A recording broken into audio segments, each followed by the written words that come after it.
चलिए मंगलाचरण द्वारा आरंभ करते हैं। ओम सदाशिव समारंभां शंकराचार्य मध्यमाम् अस्मदाचार्य पर्यन्तां वंदे गुरु परंपरां। वाक्यकारं वररुचिं भाष्यकारं पतंजलिं पाणिनिं सूत्रकारं च प्रणतोऽस्मि मुनित्रयम्। सर्वेभ्यो नमो नमः। आप सभी को हम जो कि असंधियों के अब एकदम मध्य में पहुंच गए हैं, बस थोड़ी सी कुछ संधियां बची हैं, तो इसलिए यह आपको एक प्रत्यास्मरण दिला रहे हैं कि हमने असंधि के विषय में शुरुआत में कुछ बातें की थी, जिसमें हमने दो संधियों को दो भागों में डिवाइड किया था, जिसमें एक इस प्रकार की असंधि में संधियां हैं जो कि एक के स्थान पर एक ही आदेश होता है, पूर्वस्य स्थाने एव विधीयते एकैव आदेशः। तो इस प्रकार की संधि है। दूसरी कुछ इस प्रकार की संधियों को हम पढ़े थे, जो दो के स्थान पर एक वर्ण बैठता है, वो सभी की सभी संधियां आपके यह इस साइड में है। ठीक है, तो अब बस यही आपको बताया जा रहा है कि आपने गुण संधि पढ़ ली, उसमें से वृद्धि पढ़ ली है और सवर्ण दीर्घ को बता दिया पहले। अब इसमें पररूप संधि की बारी है, तो इस 5वें नंबर की जो पररूप संधि है हम इसको पढ़ रहे हैं क्रमशः। तो चलिए अब इसके बारे में आगे अगली स्लाइडों में हम देखते हैं क्या है। तो अब हम आज से पररूप संधि का आरंभ कर रहे हैं। मैंने कहा कि मुख्य संधियां अब हो चुकी हैं, अब जो भी संधि है वो बाध्य बाधक के रूप में है, तो हम पररूप संधि का प्रारंभ करते हैं। सबसे उसमें पहला सूत्र है आपका ये एंगि पररूपम। ठीक है ना? हाँ,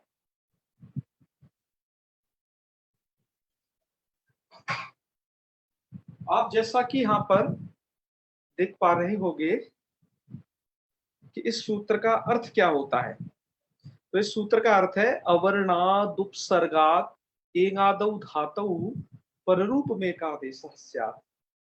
अवर्णांत उपसर्ग से आदुपसर्गात दिया ना इसमें, आदुपसर्गात, तो आदुपसर्गात का क्या अर्थ होगा? अवर्णांतात उपसर्गात। हमने इसको इसके अर्थ को यहाँ डायग्राम में एक बार फिर दिखाने की कोशिश की है आपको, क्योंकि आपको उपसर्ग संज्ञा क्या होती है ये हम बता चुके हैं। ठीक है, हाँ, कि उपसर्ग कौन कौन कहे जाते हैं, और जो आपको वो जो 22 उपसर्ग आपको बताए हैं कि उनकी उपसर्ग संज्ञा वैसे तो है, तो वो प्रादि, उनको यदि किसी क्रिया का योग नहीं होगा तब तो हम उन्हें क्या कहते हैं? प्रादि। तब तो उनका नाम हमें प्रादि कहना है। और जब वो किसी क्रिया के साथ युक्त होते हैं तब उस कंडीशन में वो उपसर्ग बनते हैं, तब उनकी उपसर्ग संज्ञा कही जाती है। यह इसमें ये विशेषता है।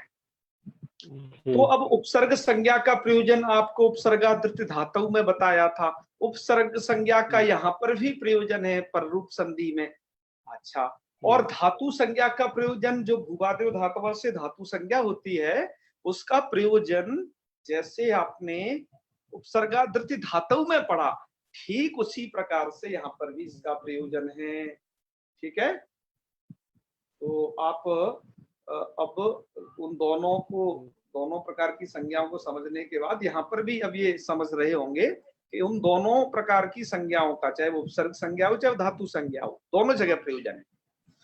तो चलिए, तो यहाँ पर जो दिया है ना आदुपसर्गात, आदुपसर्गात का ही अर्थ किया है हमने अवर्णांत उपसर्गात, ऐसा कर दीजिएगा। क्या परे होना चाहिए, पर में क्या होना चाहिए? तो हमने यहाँ पर तो लिखा है एंगादौ धातु। धातु मतलब धातु हो, जो धातु संज्ञक है, तो धातु संज्ञा तो बहुतों की है, ठीक है ना, क्योंकि जो क्रियावाचक है और भू आदि गणों में जो पठित हैं वो सभी के सभी धातु हैं। तो यहाँ पर वो धातु कैसा होना चाहिए, एंग आदि होना चाहिए वह धातु, ये विशेषता है। तो एंग आदि धातु हो तो क्या हो जाता है, पररूप में एकादेश, पररूप एकादेश हो जाता है, अर्थात पूर्व के स्थान पर एंड पर दोनों के स्थान पर, अर्थात अवर्णांत उपसर्ग होगा तो उस आ के स्थान पर, और एंगादि धातु, एंगादि धातु क्या है जी, एंग प्रत्याहार है, भूलिए ना, एंग प्रत्याहार है जिसमें कितने वर्ण आते हैं, अंकित मालूम है, दो आते हैं ना, अरे इतने नहीं आते, दो ही आते हैं, एंग का मतलब, ठीक है ना। तो बस धातु में दो चीज होनी चाहिए, ए अथवा ओ। तो ऐसी धातु हो, कैसी, एंग आदि धातु। इसलिए मित्रों आप उदाहरणों में देख रहे होंगे, एजते में ए और ओशति में ओ देख रहे होंगे, दो ही, क्योंकि एंग में दो ही आते हैं, तो दो उदाहरण यहाँ पर दिए गए हैं। अवर्णांत उपसर्ग है क्या, चलो अब आओ इसको घटाते हैं प्रयोग में। अवर्णांत उपसर्ग है क्या है, प्र अवर्णांत उपसर्ग है, प्र के बाद में क्या है, अ। अच्छा, और इधर भी क्या है, अवर्णांत उपसर्ग है, उप ओसति, यस, यहाँ पर भी अवर्णांत उपसर्ग है, उप में आ है ना, अवर्णांत उपसर्ग। जी फोन बंद कर लीजिए, रेखा जी माइक्रोफोन। अच्छा 1 मिनट, इनको म्यूट किया जाए, कर लिया क्या अभी, 1 सेकेंड। जी गुरुजी कर लिया। हाँ चलो, हमने कर दिया आप सबको। दरअसल क्या है मित्रों, मैं आपसे बहुत गहरी बात ये कहना चाहता हूं कि आप खुद पढ़िए, अपने मोबाइल को मत पढ़ाइए प्लीज। आपको खुद पढ़ना है, सीखना है, इस आधे पौने घंटे में बस ये करना है हमें, ये 30 मिनट के लिए हमने आपको खुद पढ़ना है, मोबाइल को नहीं पढ़ाना। कि आपने, आपका ये नहीं है कि मोबाइल रख दिया, अपन कुछ भी करते रहे, घूमते लेटते खाते पीते नाते नाचते गाते, ये सब होता रहेगा। तो बस यही है, आपसे विनती है कि आप खुद पढ़ें, मोबाइल को न पढ़ाएं, तो बहुत ज्ञानी है। तो मोबाइल को ऑन न करके छोड़ें, क्लास में है तो पूर्ण रूप से इसमें उपस्थिति है। बना दीजिए मेरे को भैया, हाँ को आप होस्ट बीच में बना चले जाते दीजिए, हो ना, मेरे ये दिक्कत है। नेटवर्क खराब है। आप बीच में लेफ्ट कर जाते हो, आपको बनाया था हमने।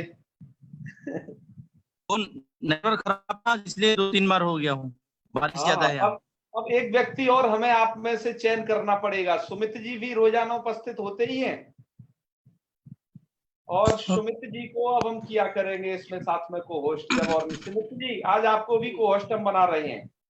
जी सर जी। आप मेरे भी यहाँ कुछ बारिश ज्यादा है ना, रखिए, जिसका भी माइक खुले उसका बंद करना है, और लोगों से अनुरोध करना है कि आपके ऐसा करने से दूसरे साथियों को परेशानी होती है। तो आप पढ़ाइए, मैं फोर्स म्यूट कर देता हूँ, आप पढ़ाइए। हाँ हो गया, आपको अनम्यूट नहीं कर पाएगा। हमारे पास और भी काफी सारी चीजें हैं, अब हाथ उठा सकते हैं, आप पढ़ाइए। चलिए, तो मैं आपको बता रहा था कि प्रेजते और ये उपोसति दोनों प्रकार के प्रयोग हैं। अवर्णांत उपसर्ग है प्र और इधर है उप, तो अवर्णांत उपसर्ग से एंगादि धातु है। एंगादि धातु क्या है, ए जते। मित्रों ये ए जते धातु है ना, तो एंगादि धातु है ए जते। कुछ लोग कहते हैं कि ये एजरी कंपनी है, कुछ कहते हैं नहीं एजरी वृद्धौ धातु है इसमें। तो खैर आपको जो सैद्धांतिक है वही स्वीकार करना है। तो यहाँ पर धातु है, बस इतना ही बताने का प्रयोजन है। एंगादि धातु है तो क्या हो जाएगा, दोनों जगह। ओसती में क्या है, ओस नाम की कोई धातु है, ठीक है। तो दोनों क्या हो गया, दोनों जगह पूर्व और पर के स्थान पर क्या होगा, पररूप होगा। तो जैसे देखो, प्र में पूर्व में है अ और पर में है ए, ठीक है, ए जते का ए। तो इन दोनों जगह क्या हो जाएगा, दोनों जगह हो जाएगा पर रूप। पर रूप का मतलब है, पर रूप का मतलब क्या है, देखो पर रूप का मतलब है पर में जो हो वैसा रूप बन जाना। अच्छा, तो पर में क्या हो सकता है जी, तो अवर्णांत तो उपसर्ग अर्थात अ तो पूर्व में रहेगा, और पर में अब क्या बचेंगे, पर में दो ही चीज बचेंगे, ए और ओ। तो पर रूप हो जाने का मतलब इस संधि में यह होगा, पर में यदि ए है तो दोनों वर्णों का मिलकर के ए जैसा रूप हो जाना। जैसे यहां देखिए अ और ए दोनों मिलके ए ही बन गए, ए बन गया है। और यदि पर में ओ है, जैसे ओषधि में आप देख रहे हो ये पर में क्या है, ओ, तो पूर्व और पर के स्थान पर रूप मतलब पर जैसा वर्ण का स्वरूप हो जाना। तो वो या तो ए में बदलेगा या ओ में बदलेगा, यही दो कंडीशन है आपके पास, ठीक है। हाँ, तो आप इस संधि को अब समझ गए होंगे, पर जैसा रूप बन जाना, तो इसलिए पर रूप कर दिया। तो अ और ए दोनों के स्थान पर आप एक ग्रीन कलर में देख रहे होंगे, यहाँ ए बन गया, ऐसे ही उपोषती में ओ हो गया। जब दोनों को मिलाया तो वर्ण सम्मेलन करिए, वर्णों को मिलाइए, तो प्र में प्र हल है तो वो ए में मिल जाएगा, तो प्रेजते, उपोषती में उप हल है ओ में मिल जाएगा, उपोषती बन जाएगा। ये बहुत अच्छे तरीके से बन गए, ठीक है ना। हाँ, ये काफी अच्छा है। तो आप समझ गए होंगे कितनी सरल संधि है, बस आपको छोटा सा ये नियम जानने की जरूरत पड़ी। इस संधि से संबंधित कोई प्रश्न पूछ लीजिए, क्योंकि फिर हम चलते हैं अगली स्लाइड पर। अगली स्लाइड में भी पररूप संधि है, वो है लेकिन दूसरे प्रकार की पररूप संधि है। तो आप को यदि शंका हो यदि तो आप पूछ सकते हैं। चलिए खैर, जी अमर जी बताइए।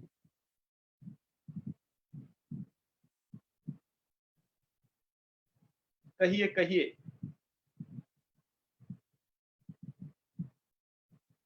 अमर महोदय वदतु। आप बोलिए तो सही। चलिए, आपकी आवाज हम तक नहीं पहुंच पा रही है। फिर अब बोलिए। हो गया जी। नमो नमः महोदय। नमो नमः जी महोदय, ये कह रहे हैं कि जो सूत्रार्थ में जो लिखा गया है आद उपसर्गात इंगादो धातु, तो इसमें आद है जो आद जो है, तो उसमें महोदय फिर यहाँ पर अ है, तो अ और आ दोनों रहेगा ना इसमें, आ सकता हाँ है? दोनों आएगा, क्योंकि क्योंकि इसलिए यहाँ पर बिल्कुल यहाँ तपरकरण नहीं है, अवर्णांत का अवर्णांत उपसर्गात, अवर्णांत उपसर्ग होना चाहिए।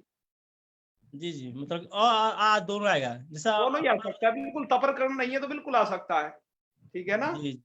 जी हाँ, आद उपसर्गात आएगा, बिल्कुल बहुत अच्छे, अच्छा प्रश्न है, वेरी गुड। ठीक है सर, तो थैंक यू। चलिए अगली स्लाइड में अगले नए विषय की तरफ बढ़ते हैं।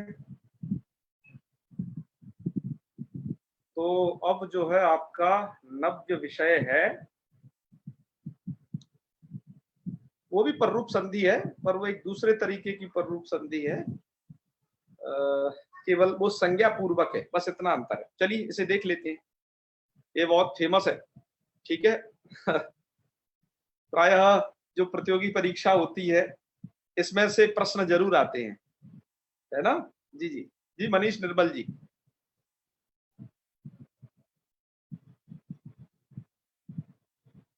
आप पहले अनम्यूट करें अपने आप को, तब कुछ कहना चाहते हैं तो माइक से रेड निशान को हटाएं। मैं कर रहा हूँ अनम्यूट, वो नहीं कर पाएंगे। हाँ गुरुदेव जी प्रणाम। हाँ महादेव बोलिए। मैं बोल रहा हूँ गुरुदेव जी, इसमें वृद्धि संधि क्यों नहीं हो पाई? क्योंकि ये वृद्धि संधि की बाधिका है ना, बिल्कुल। ये क्या है, वृद्धि संधि की बाधिका है। जैसे पिछले आपने दोनों उदाहरण जो पढ़े थे, प्रेजते, उपोषति, आपने बहुत सही प्रश्न कर रहे हैं आप। इन दोनों जगह मैं बताना भूल गया था, इन दोनों जगह वृद्धि संधि प्राप्त थी। जी। प्रेजते नहीं बनता, प्रैजते बन जाता, वृद्धि रुचि से वृद्धि होकर के। उपोषति नहीं बनता, उपौषति बन जाता, वृद्धि का पाद हो गया है। हाँ बिल्कुल, ये क्या है, विशेष विधान है। मैंने आपको बताया था, आप शायद उस कक्षा में नहीं हो या नहीं, कि पाणिनि जी के सूत्रों की जो रचना है वो उत्सर्ग और अपवाद रूप में हुई है। उत्सर्ग से सामान्य सूत्र होते हैं और विशेष रूप से उसमें अपवाद होते हैं, तो ये वो अपवाद है। ठीक है गुरु जी, तो ये उसे बात करेगा, ठीक है ना जी। धन्यवाद। चलिए, बहुत बहुत धन्यवाद, आपने इतना बढ़िया प्रश्न पूछा कि जो चीज मुझे छूट गई थी वो आपने पूछ ली, आपके माध्यम से सब लोगों तक पहुंची। बहुत बहुत धन्यवाद आपका। चलिए आगे बढ़ते हैं। तो टी, अब हम पढ़ रहे हैं मित्रों, एक टी नाम की संज्ञा है, ये बहुत सुने होंगे, है टी, क्या संज्ञा है ये? टी। तो टी संज्ञा निमित्तक पर रूप संधि, ये है अब विषय। तो मित्रों, लोक में भी बहुत सारी संज्ञाएं होती हैं, जैसे किसी का नाम है लक्ष्मीकांत, किसी का नाम है प्रदीप, किसी का नाम है बसंती, किसी का नाम है ओप्पो A7। तो जिनका ओप्पो A7 है, ऐसे लोग अपना प्लीज नाम डाल लिया करें अपने आगे, नहीं मुझे यही नाम बुलाने पड़ेंगे। वो अपना नाम चेंज करें, कोई भी अननोन नहीं रहे हमारे इस ग्रुप में, सबका नाम हो कि हम किसी का नाम ग्रहण कर सकें, ठीक है? हाँ, तो यदि आप उस नाम कैसे चेंज किया जाता है इसको नहीं जानते हो, तो अपने साथियों से पूछ सकते हैं जो हमारे इस ग्रुप में हैं, या फिर आप YouTube के माध्यम से, YouTube तो सबका गुरु है ना आजकल, कुछ भी नहीं आ रहा हो तो YouTube से सीख लो, तो उसके माध्यम से सीख सकते हैं कैसे अपना नाम लिखें। तो ऐसे विविध प्रकार की संज्ञा होती हैं। तो पाणिनि जी के यहाँ पर भी यह संज्ञा है। तो पाणिनि जी के यहाँ पर ये संज्ञा किस प्रकार की है? यह संज्ञा है पाणिनि जी के यहाँ पर टी संज्ञा। तो टी का मतलब आप तो चाय वगैरह समझते होंगे, पर ऐसा नहीं है, यहाँ तो टी नाम दिया जाता है। तो मैं आपको कह रहा हूं संज्ञा और संज्ञी दोनों का भेद होना चाहिए। संज्ञा क्या है? टी। संज्ञा किसकी होगी ये टी संज्ञा? ये हम जानते हैं सूत्र के माध्यम से। सूत्र क्या कहता है? सूत्र है अचोन्त्यादि टी। अचोन्त्यादि टी। तो अचोन्त्यादि का क्या मतलब है? अब इसका अर्थ देखिए, आपकी जो वृत्ति में लिखा हुआ अर्थ है वो इस प्रकार से है। सूत्रार्थ यचाम मध्य यो अंत्यः, यहां तक पहुंचिए पहले। कहां तक? अचाम मध्य यो अंत्यः, अचों के मध्य में जो अंत्य, और स आदिर यस्य, वह है आदि में जिसके। अभी मैं आपको घबराना नहीं, अभी आपको नहीं भी समझ में आए तो मेरी बातों को ध्यान से सुनना, कोशिश करना तह तक पहुंचने की। यह एक शब्द में कंडीशन बता रही है। जैसे मान लो किसी कोई एक शब्द है, जैसे आपकी जो विविध संज्ञा है, कोई एक शब्द ले लो, तो अचाम मध्य यो अंत्यः, एक उस शब्द में बहुत अच और हल दोनों से मिलकर के कोई शब्द बनता है। ओके, तो अचाम मध्य यो अंत्यः, अचों के मध्य में जो अंत, ठीक है?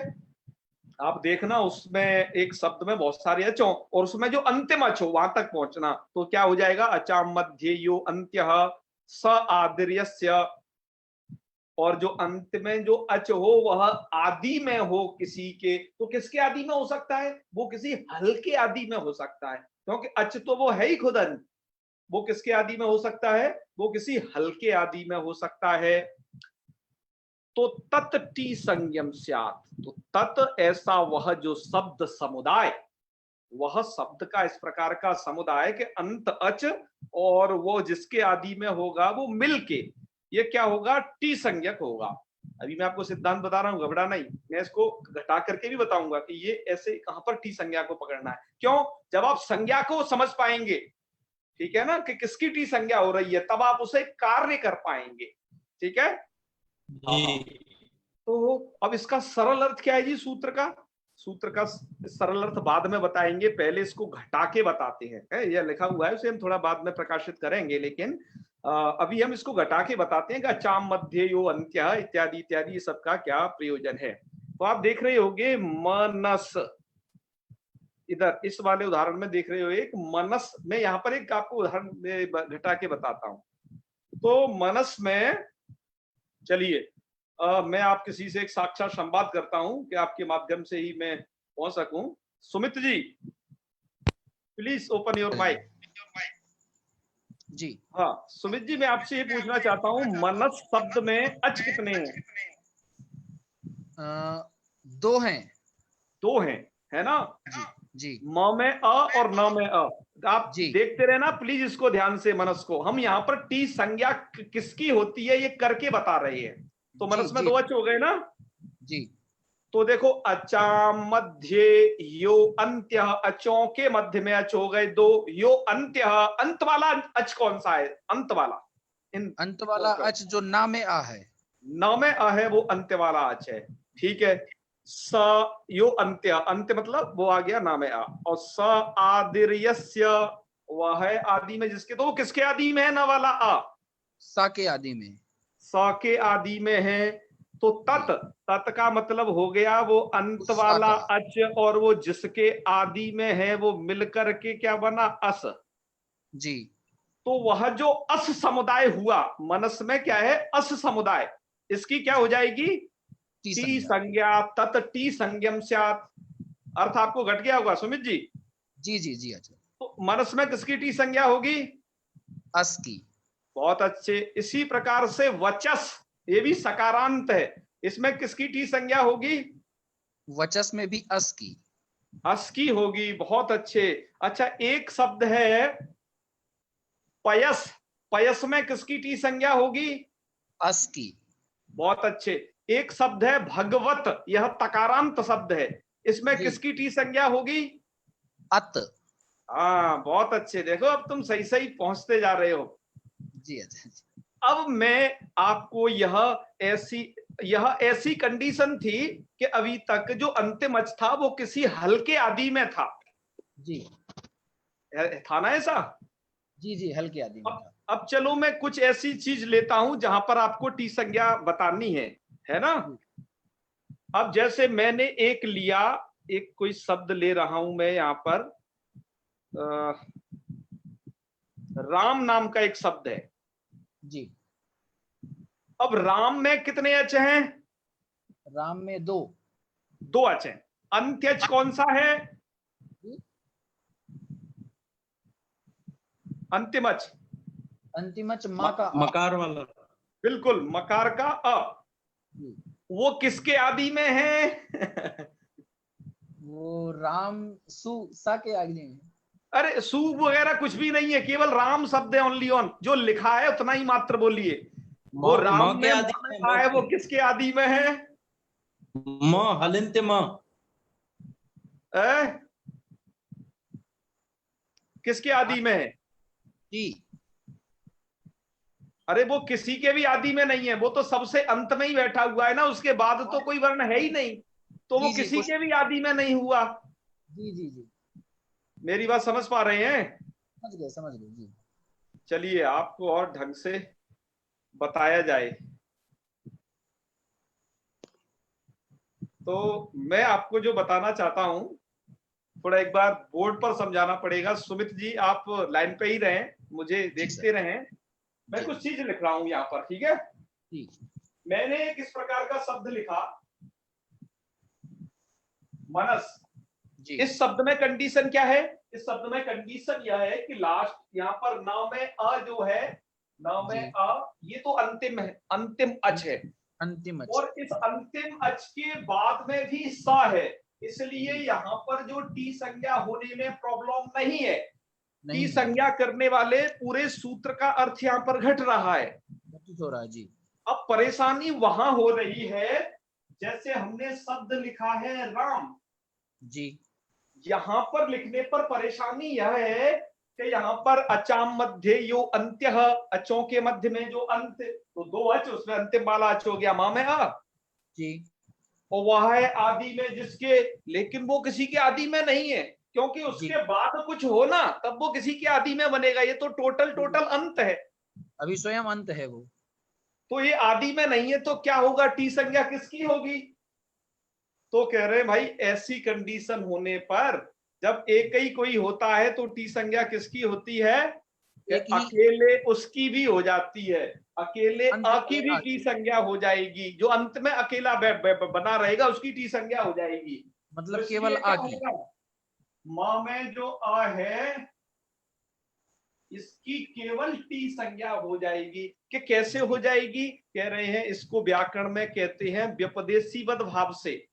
व्यपदेशीवद भाव का मतलब क्या है कि जो जैसा नहीं है उसमें वैसा व्यवहार कर लेना। जी। जैसे अ अंत में तो है, अब वो अंत्यच है लेकिन ये किसी के आदि में नहीं है। हाँ तो आदि में नहीं है, इस कारण से क्या होगा जितना है उतना स्वीकार। लेकिन टी संज्ञक मान लिया जाएगा, नहीं है तो क्या करे, क्योंकि एक नियम है कि देवदत्तस्य एकैव पुत्रः स एव ज्येष्ठः स एव कनिष्ठः। जी जी ये जी व्याकरण में नियम बोला जाता है कि जैसे किसी के एक ही पुत्र हो यदि, जी तो उस एक पुत्र के होने पर उससे कोई प्रश्न करता है जी कि आपके बड़े लड़के का नाम क्या है, देवदत्त। बोल देगा यज्ञदत्त। या छोटे का क्या है, यज्ञदत्त। बीच वाले का क्या है, यज्ञदत्त। एक ही, क्यों कि एक ही तो है, वही छोटा वही बड़ा वही सब। अब जिस ऐसे ही ठीक यहाँ पर टी संज्ञा में क्या होगा, हालांकि अर्थ तो है अचाम मध्य यो अंत्य, जो अंत्य छो और वो आदि में भी होना चाहिए तो टी संज्ञा होती है उसकी। जैसे मनस में अस की हो गई थी, पर यहाँ तो कोई आदि में नहीं बन पा रहा है, वो आदि में नहीं है बल्कि वो टोटल अंत में बैठा हुआ है, वो किसी हल वर्ण के आदि में नहीं बैठा। तो क्या होगा ऐसी कंडीशन में विपदेशीवद भाव से, इसको क्या कहा हमने, ये न्याय बोला, देवदत्त से कैव पुत्रः सैव ज्येष्ठः सैव कनिष्ठः। इस न्याय से क्या होगा, केवल अ की भी टी संज्ञा हो जाएगी। तो टी अंतिम संज्ञा आपके पास दो प्रकार की होगी। जी हाँ, कि यदि तो टी संज्ञा दो प्रकार की होगी। यदि कोई हलंत वर्ण है, हल हल जिसके अंत में है, तब तो उस कंडीशन में क्या करना, उस हल अंतिम वर्ण के साथ और पूर्व में जो भी अच वर्ण हो उसकी करना। जैसे यहाँ पर अस्की की, ये पहला कंडीशन है टी संज्ञा के विषय में। और सेकंड कंडीशन क्या है, जहां पर अंत में कोई हल वर्ण नहीं मिल रहा, केवल अंत में केवल केवल अच है, स्वर वर्ण है, तब उस कंडीशन में केवल जो टी संज्ञा है उस केवल अ की हो जाएगी। या जो भी अंत में होगा, कहीं अ अंत में होगा कहीं ई अंत में होगा, तो उसकी टी संज्ञा हो जाएगी। जैसे हरि है तो यहाँ पर टी संज्ञा किसकी हो जाएगी, ई की हो जाएगी ऐसी कंडीशन में, इसको विपदेशी भाव कहेंगे। और ऐसे ही यहाँ पर एक शब्द है वपुष, ये क्या है, वपुष शब्द है, ये तो हलंत है।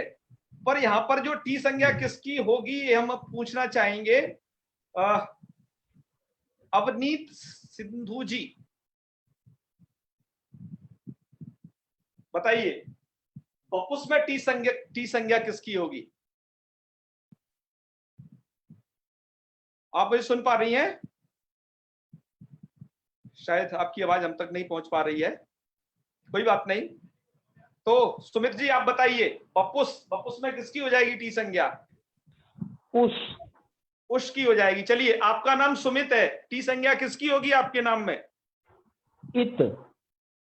अरे इत की क्या होगी? आपके आपका नाम है सुमित और ता में अ है, उसके बाद में कोई हल वर्ण नहीं है, तो बताओ किसकी होगी केवल?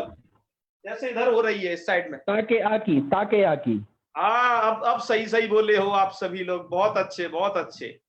इसी प्रकार से जो जिनके नाम हो अपनी टी संज्ञा समझ लेना, ये आपको उदाहरण दिया तो आपको ये टी संज्ञा का विषय अब हम स्लाइड के माध्यम से दिखाते हैं कि वहां पर ये बात हमने किस तरीके से लिखी हुई है, जो सरल अर्थ कर रखा है उसमें एक बार से आप देख लीजिए इसको।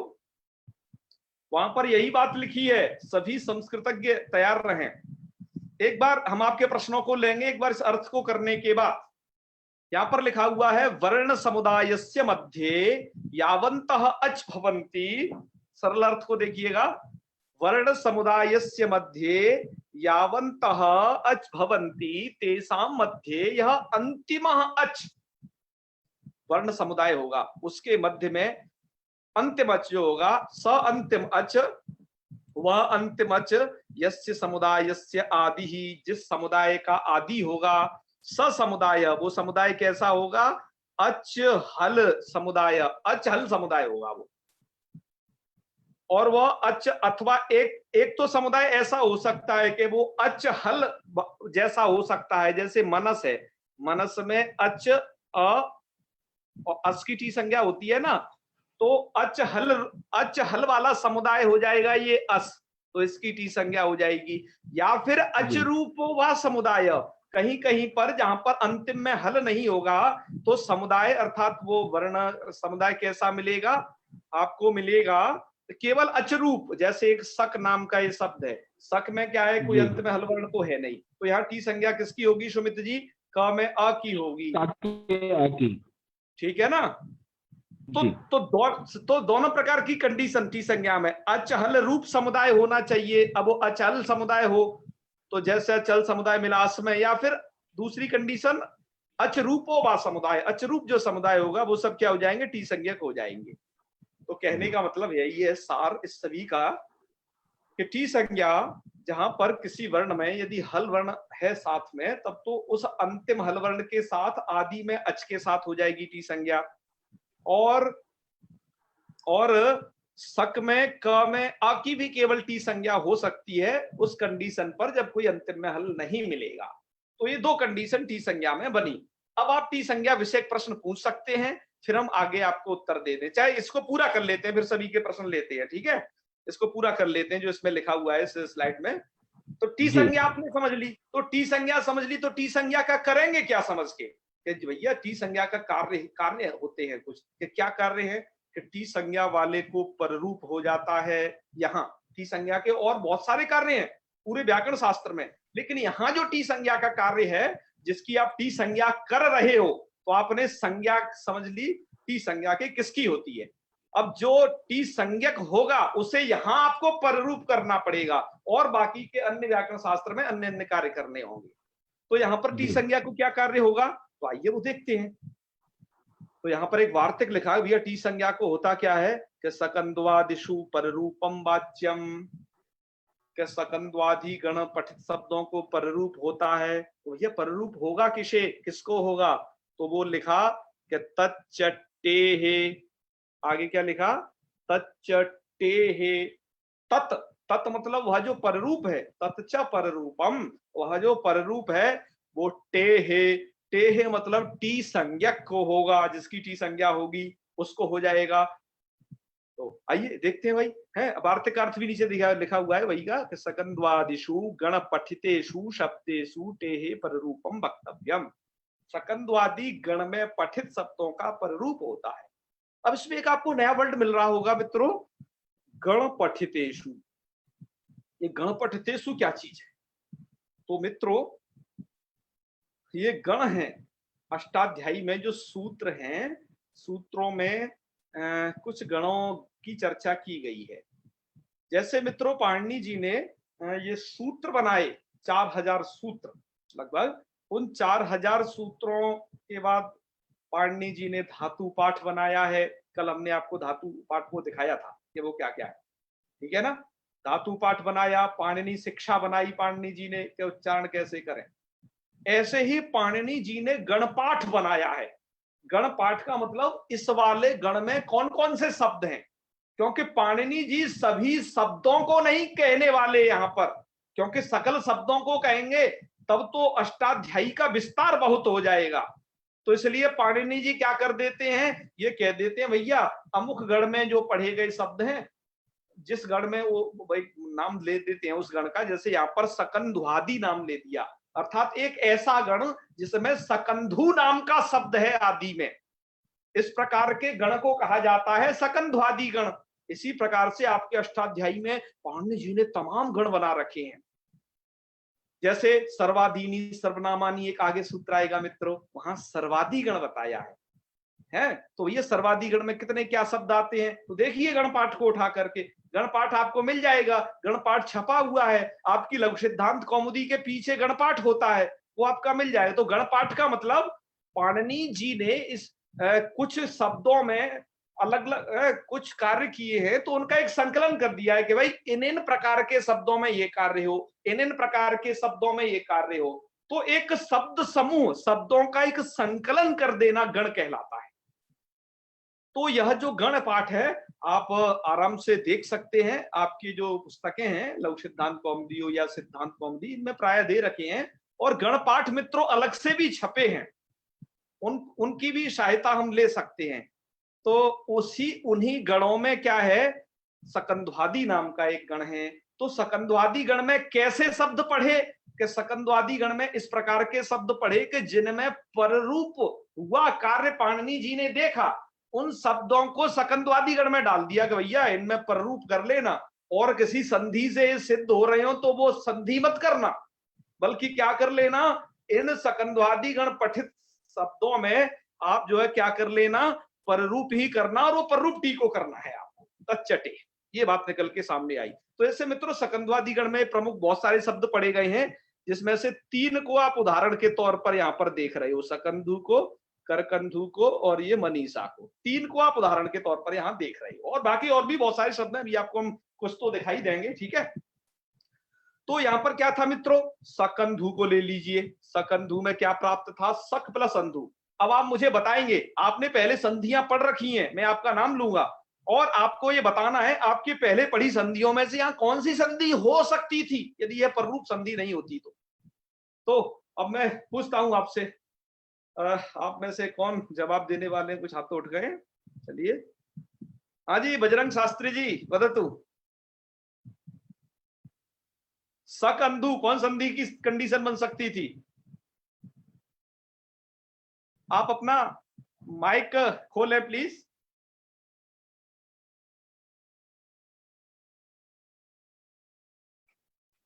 जी हम आपको सुन नहीं पा रहे हैं। चलिए कोई बात नहीं, अंकित जी का नाम लेते हैं। अंकित जी बताइए, बताइए अंकित उपाध्याय जी। तो म्यूट वाला अपना म्यूट कर सकता है, क्या बात है? अच्छा अच्छा, तो हमारे मित्र जो है, तो आप जुड़े तो हुए हो लेकिन हम आपको सुन नहीं पा रहे हैं। तो हमारे सुमित जी इनको करिए तो सही अनम्यूट, हम इनके वाणी को सुने। जी आचार्य जी करता हूँ। हाँ हाँ करिए करिए, आप इन्हें अनम्यूट तो करिए। और वो क्या नाम है, पंतोला जी है कि नहीं ग्रुप में? कर दिया, और अनम्यूट कर दिया। हाँ, किसी को फोर्स म्यूट नहीं करना है कि वो इस पर ध्यान देना है हम, क्योंकि हमें संवाद करना होता है सभी लोगों से, किसी को फोर्स म्यूट न किया जाए। जी जी हाँ बिल्कुल, अनम्यूट करें, जैसे बजरंग शास्त्री जी को जी अब जी स्वयं सब लोग अनम्यूट हो सकते हैं सर। हाँ ओके ओके बिल्कुल। तो बजरंग शास्त्री जी, इनका नाम पहले क्या था? बोलिए बोलिए। प्रणाम आचार्य जी। जी जी प्रणाम प्रणाम। बताइए सकंधु में क्या संधि हो जाती यदि पररूप न होता तो? अकह सवर्णे दीर्घ। अरे वाह, दीर्घ संधि हो सकती थी ना? जी प्रभु जी। लेकिन यहाँ पर क्या हुआ कि अंधु। ये चूंकि ये सकंधवादी गण में शब्द पढ़े गए हैं कुछ 7-8 शब्द, राइट। तो उस गण में जो पढ़े जाएंगे उनमें पररूप करना है, ठीक है जी, ना? जी जी। तो पररूप करना है, इसलिए यहाँ पर उस संधि को बात करके पररूप होगा। तो पररूप होगा किसको? तो पररूप टी को करना है। तो टी संज्ञा पहले समझनी होगी ना, जब उसको टी को पररूप करना है तो क के अंदर अ, तो क में जो अ है तो टी संज्ञा को पररूप होगा। इसलिए मैंने मित्रों, आप यहाँ देख पा रहे होंगे कि दोनों अ मतलब क का अ और प्लस अंधु का अ, अंधु दोनों का को अ। मिला करके एक अ आप यहाँ देख पा रहे होंगे, कंडीशन है। सकंधु। तो एक अ बन गया दोनों प्रकार के अ को मिला करके। पर रूप जी का जी। मतलब पर जैसा रूप, प्लीज इसको पर हमेशा जैसा। ध्यान रखिए। पर रूप राइट का राइट। मतलब पर जैसा रूप, तो पर में अंधु का अ है ना, जी जी। तो दोनों अ का मिलकर के एक अ बन गया, तो रूप क्या बन गया? सकंधु सकंधु। बन गया ना? जी जी जी। चलिए बहुत अच्छे बहुत अच्छे। बिल्कुल, अब आप अपने आप को जो म्यूट कर लीजिए। अंकित जी। उपाध्याय जी।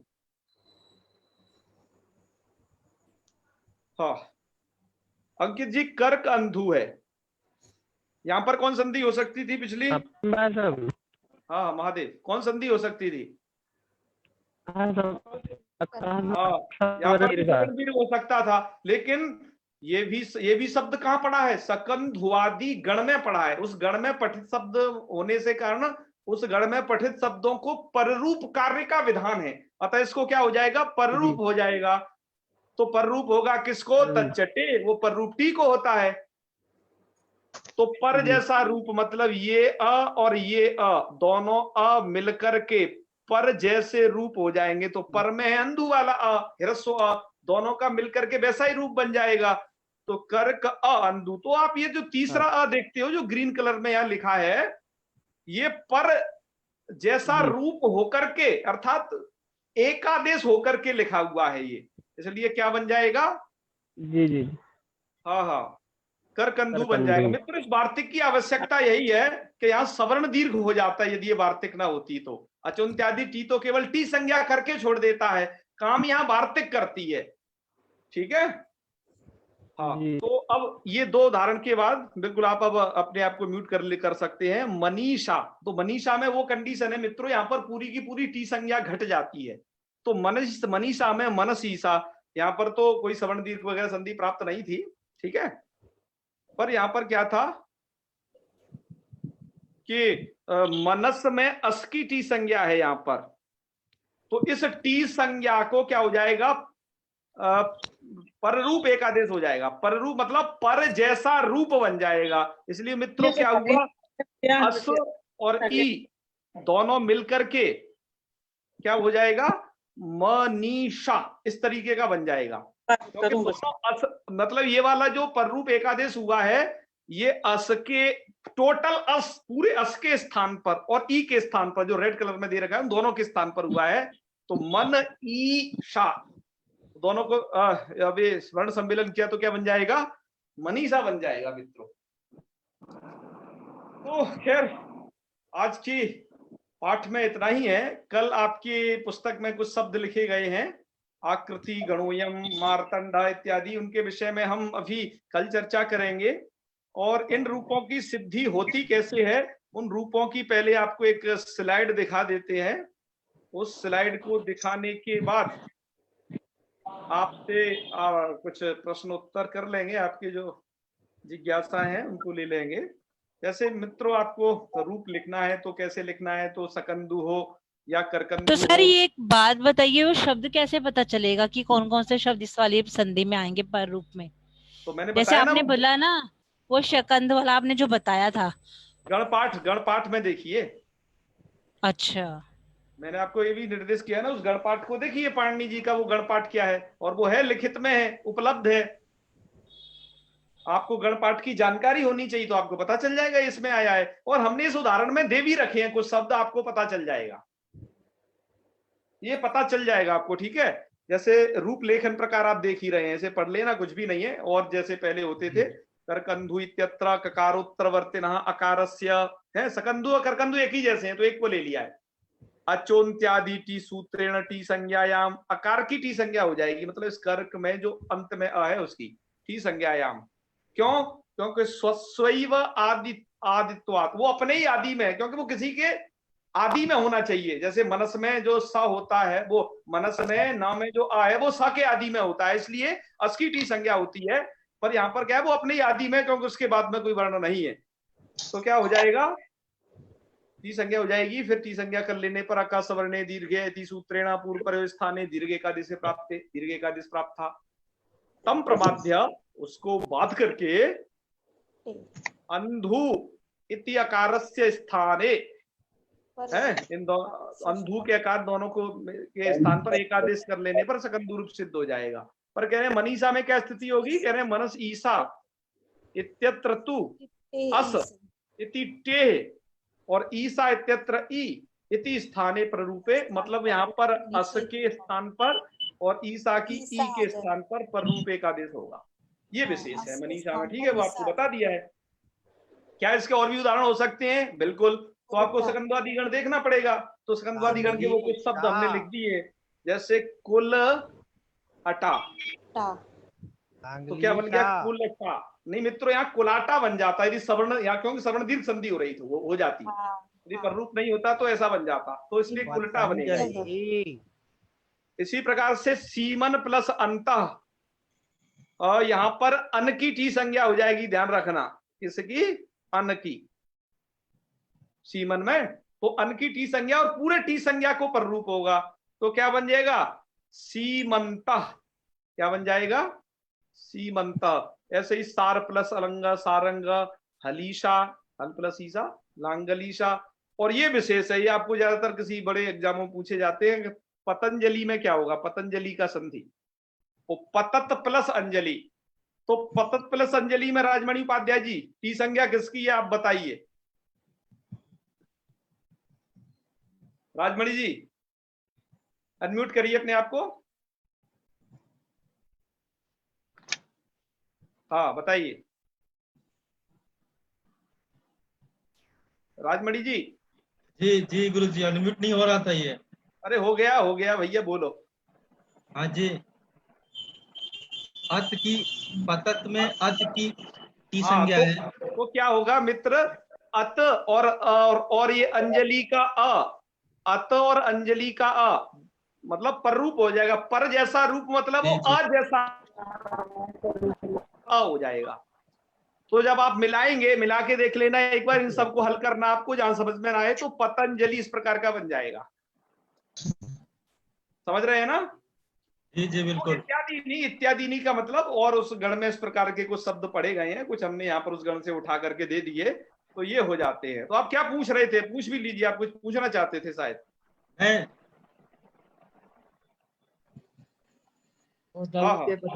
चीज वगैरह डाल देती है और आइटम डाल देती है, पीछे हो जाओ अभी। चलो समझ में आ गया ना? जी जी बंद करो। चलिए बहुत अच्छे बहुत अच्छे। और आपको कोई संदेह तो नहीं है अब? नहीं बिल्कुल नहीं है। लेकिन तो ये जो फोर्सली वो म्यूट कर दिया जाता है ना, फोर्सली, हाँ उसमें हम यहाँ से अनम्यूट करते हैं तो होता नहीं है। और ये अच्छा सूचना भैया, ग्रुप में एक बार दे दी जाए कि जो लोग फिर से पहले वाली ये असुविधा उत्पन्न कर रहे हैं, अनम्यूट करके आवाज करने लगते हैं, जी उनके जी कारण जी, से किया जा रहा है म्यूट सबको। हाँ तो वो लोग ऐसा ना करें, बिल्कुल इससे बिल्कुल। अरे सावधानियां होती है वही सबको। करेंगे, आप चिंता ना करें, वही करेंगे। हमें तो आपसे संवाद करना है, तो फोर्सली म्यूट का कोई मतलब ही नहीं उठता है।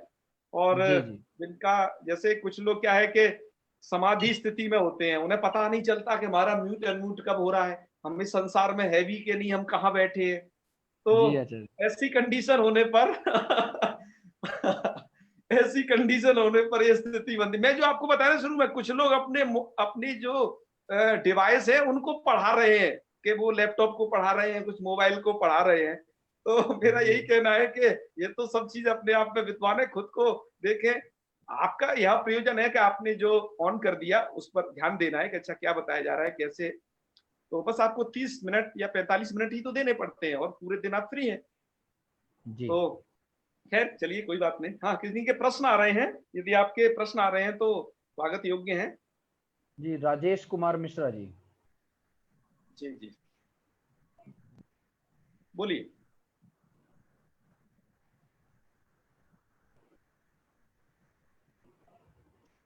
राजेश जी बोलिए।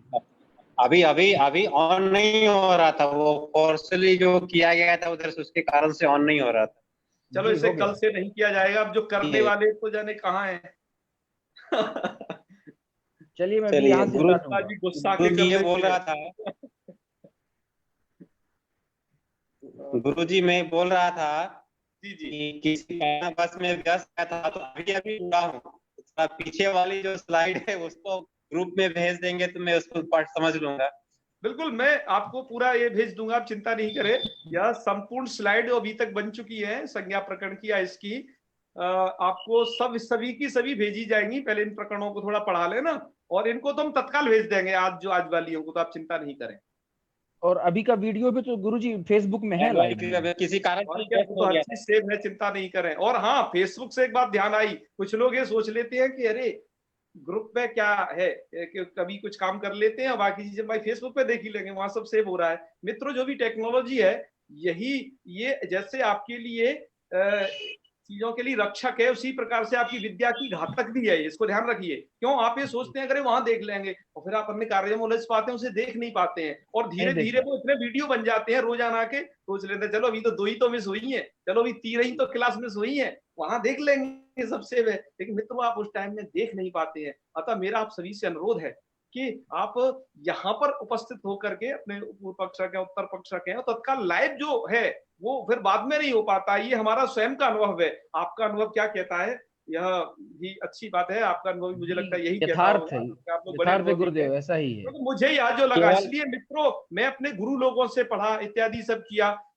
और बहुत सारे साथ में ऐसे लोग थे जो गुरुजी की हर बात को रिकॉर्ड करते थे, गुरुजी की हर बात को पांडुलिपि बना करके लिख के रख देते थे, पर उन्हें कभी द्वारा सुनने का, द्वारा पढ़ने का मौका नहीं मिला। इसलिए अपने कान, आंख, मुंह सभी पंच ज्ञानेंद्रियां हैं, उनका आप प्रयोग करें अच्छे से यहीं पर बैठ करके, और जो कुछ भी है यहीं से ग्रहण करें। क्यों, अभी आप अपना यहाँ पर 30-45 मिनट जो भी है आप लगा देते हो, तो बाद में फिर क्यों सोच रहे हो लगाने की, यहीं पर लग गए बस बहुत है। ठीक है ना, तो बस यही है। हाँ, वह उन लोगों के लिए लाभकारी है जिनको शुरू से पढ़ना है इत्यादि। हाँ, एक आध छूट जाए तो चलो देख लो, जब ये नहीं कि तुम 15 वीडियो इकट्ठी देख लोगे 15 दिन की, ऐसा संभव नहीं हो पाता है, उसके लिए बहुत टाइम चाहिए फिर आपको। ठीक है, तो बस यही आपको आज तक की कक्षा में केवल आज ही बिल्कुल बिल्कुल। और किन्हीं के पूर्व पक्ष हो तो आज ही छूटा है। प्रणाम सर। जी का प्रश्न है। जी महादेव, महादेव बताइए। आप सुमित जी नाम ले दिया करें, वो नाम से क्रम पूर्वक बताया करें। जी जी, श्याम सुंदर जी। हाँ जी, श्याम सुंदर जी।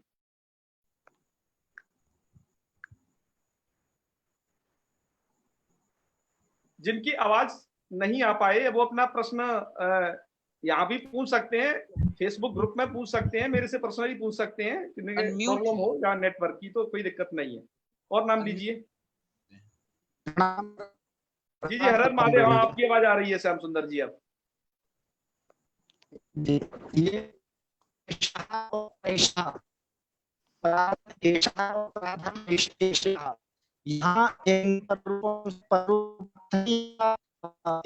हम आपको सुन नहीं पा रहे हैं जी, हम आपको सुन नहीं पा रहे हैं।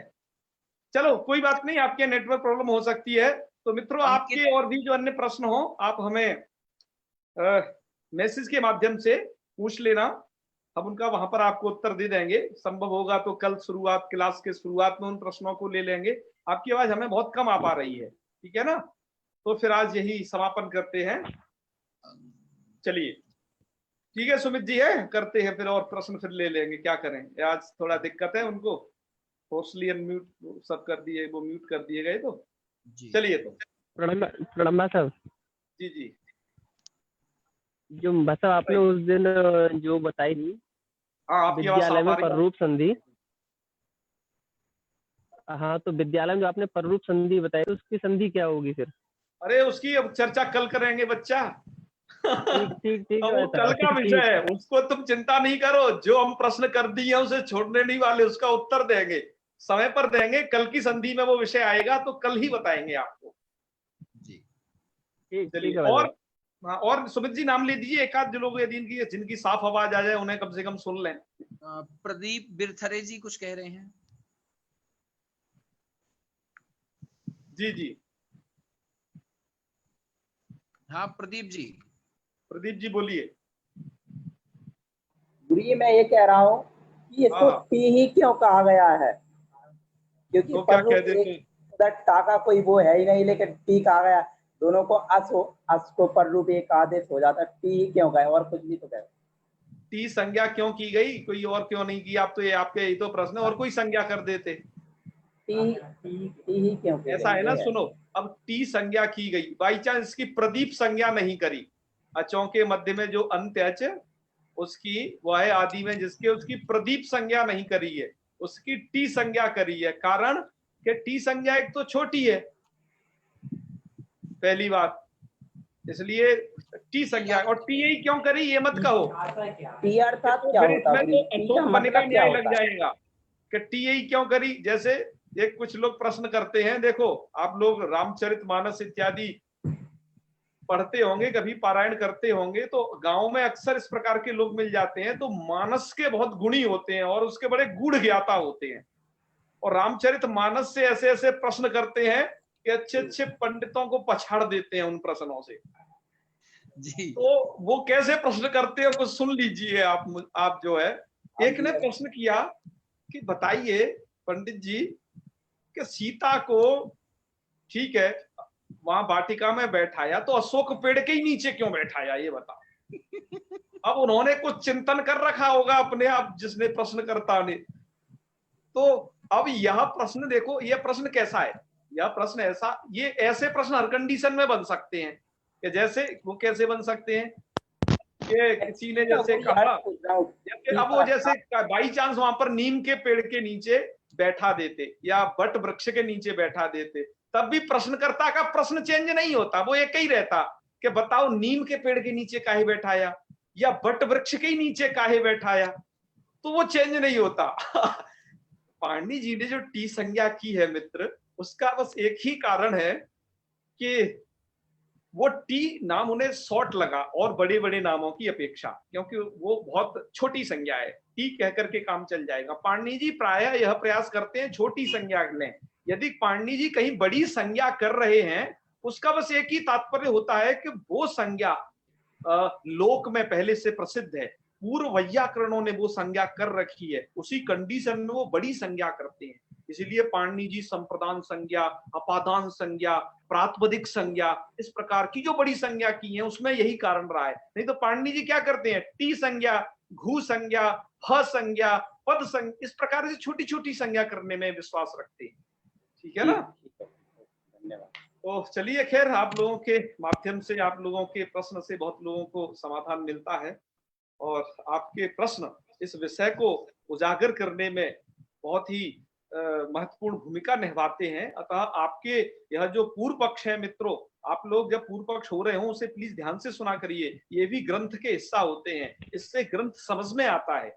इसको कहा जाता है प्रश्नोत्तर विधि, ये हम जो इस्तेमाल करते हैं अंत में, इसको अवश्य सुना करें, यह परम लाभकारी है। दो लोग और हैं, कोई देखें कौन है, एक बार नाम बोल दीजिए। शायद हो गए, यही दो लोग थे। उपाध्याय। अंकित उपाध्याय जी का तो नाम आ गया, ये तो ठीक है, हो गया इनका। ठीक है ठीक है, हो तो गया बस वो है। आपकी अब आवाज नहीं आ रही है हमें साफ साफ, चलिए फिर ले लेते हैं, कोई दिक्कत नहीं, आज का हो गया पूर्ण है जी जी। चलिए आप लोगों से अनुमति लेते हैं, शांति मंत्र के साथ समापन करते हैं जी। ओम सर्वे भवन्तु सुखिनः, सर्वे सन्तु निरामयाः, सर्वे भद्राणि पश्यन्तु मा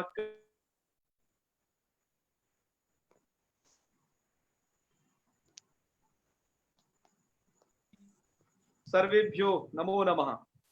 शुभ रात्रि। नमो नमः। प्रणाम आचार्य श्री।